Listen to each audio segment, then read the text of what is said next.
નમસ્કાર વિદ્યાર્થી મિત્રો, મારી યુટ્યુબ ચેનલ હર્ષદ સખિયામાં આપ સૌનું હાર્દિક સ્વાગત છે।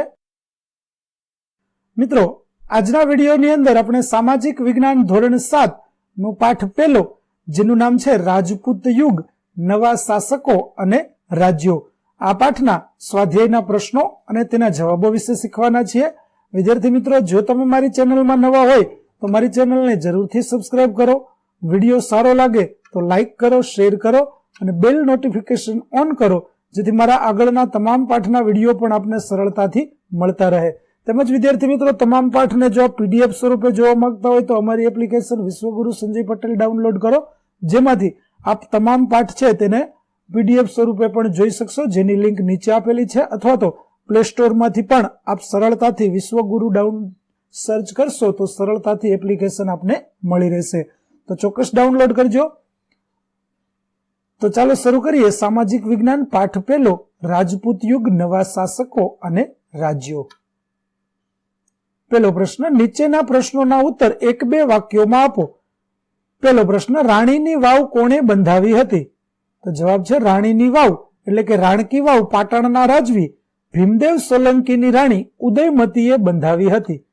બીજો પ્રશ્ન, ચૌહાણ વંશના શાસકો આરંભમાં ક્યાં શાસન કરતા હતા?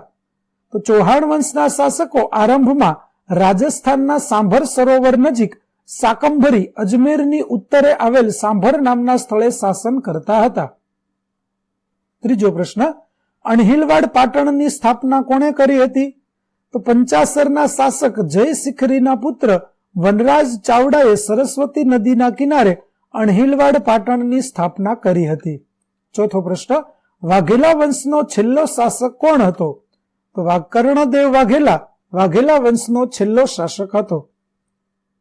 ત્યાર પછીનો પ્રશ્ન 2 જોઈએ। ટૂંક નોંધ લખો। પહેલી ટૂંક નોંધ છે રાજપૂતોના ગુણો। તો રાજપૂતોના ગુણો નીચે પ્રમાણે હતા। પહેલો ગુણ, રાજપૂતો સુરવીર, ટેકીલા, નીડર અને એકવચની હતા। તેઓ પ્રાણને ભોગે પણ આપેલું વચન પાળતા।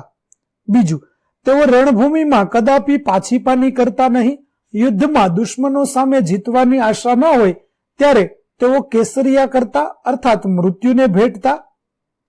તેઓ ગૌ બ્રાહ્મણ પ્રતિપાલક હતા। ચોથું, તેઓ શરણાગતનું કોઈ પણ ભોગે રક્ષણ કરતા। પાંચમું, તેઓ યુદ્ધમાં ક્યારેય અધર્મ એટલે કે છળ કપટ કે પ્રપંચ રમતા નહીં। ત્યાર પછી બીજી ટૂંક નોંધ છે રાજપૂત યુગનો વેપાર વાણિજ્ય। તેનો જવાબ જોઈએ તો રાજપૂત યુગમાં રાજ્યની વેપાર વાણિજ્ય વ્યવસ્થા પર દેખરેખ રાખવા માટે અલગ વિભાગ હતો।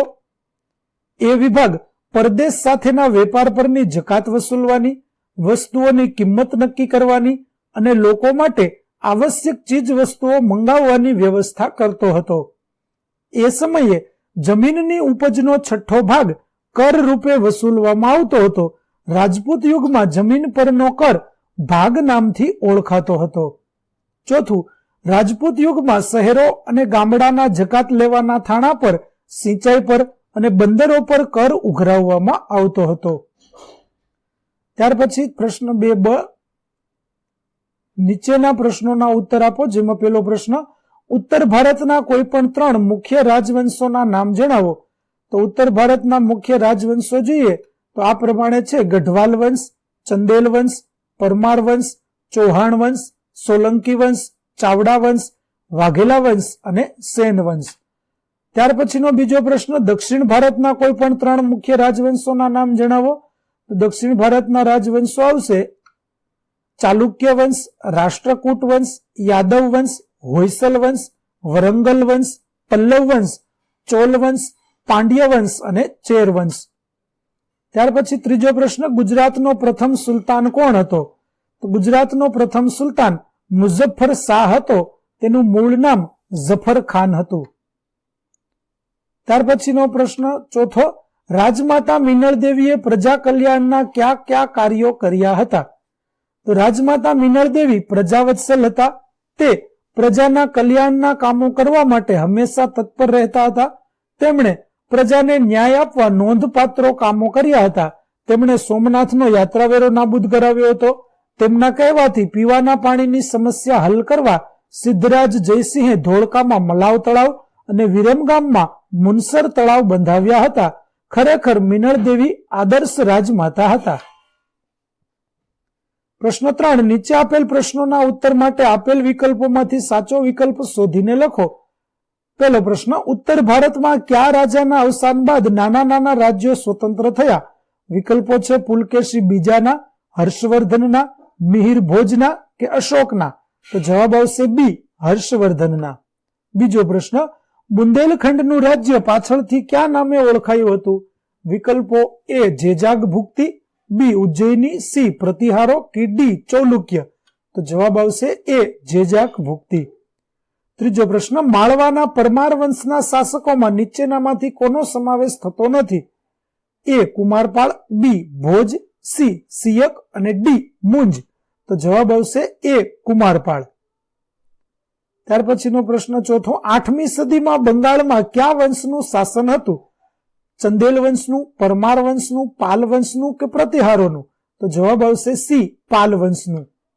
5મો પ્રશ્ન, રાણીની વાવ કયા વંશના શાસનકાળમાં બનાવવામાં આવેલ હતી? એ ચાવડા વંશના, બી સોલંકી વંશના, સી વાઘેલા વંશના કે ડી મૈત્રક વંશના?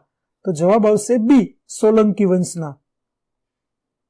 ત્યાર પછી પ્રશ્ન 3બ, યોગ્ય જોડકા જોડો, જેમાં અ વિભાગ સેન વંશ, સોલંકી વંશ, પાલ વંશ, રાષ્ટ્રકૂટ વંશ અને પલ્લવ વંશ. બી વિભાગમાં નરસિંહ વર્મા બીજો, ગોવિંદ ત્રીજો, વિજયસેન પ્રથમ, ગોપાલ, કુમારપાળ અને ભોજ. ચાલો જોડીએ તો સેન વંશની સામે આવશે વિજયસેન પ્રથમ, સોલંકી વંશની સામે આવશે કુમારપાળ, પાલ વંશની સામે આવશે ગોપાલ, રાષ્ટ્રકૂટ વંશની સામે આવશે ગોવિંદ ત્રીજો અને પલ્લવ વંશની સામે આવશે નરસિંહ વર્મા બીજો. વિદ્યાર્થી મિત્રો, અહીં આપણો પાઠ 1 રાજપૂત યુગ નવા શાસકો અને રાજ્યો ના ગાલા સ્વાધ્યાયના પ્રશ્નો અને તેના જવાબો પૂરા થાય છે. આપને આ વિડીયો કેવો લાગ્યો તે કમેન્ટ કરી મને જરૂરથી જણાવજો, તેમજ લાઈક કરજો, શેર કરજો. અને જો આપ પીડીએફ સ્વરૂપે આ વિડીયોને જોવા માંગતા હોય તો અમારી એપ્લિકેશન જરૂરથી ડાઉનલોડ કરો. વિશ્વ પટેલ સંજય ગુરુ, લિંક છે તે ડિસ્ક્રિપ્શનની અંદર આપેલી છે. વિદ્યાર્થી મિત્રો, ફરી મળીશું પાઠ 2 ની અંદર. ત્યાં સુધી આવજો.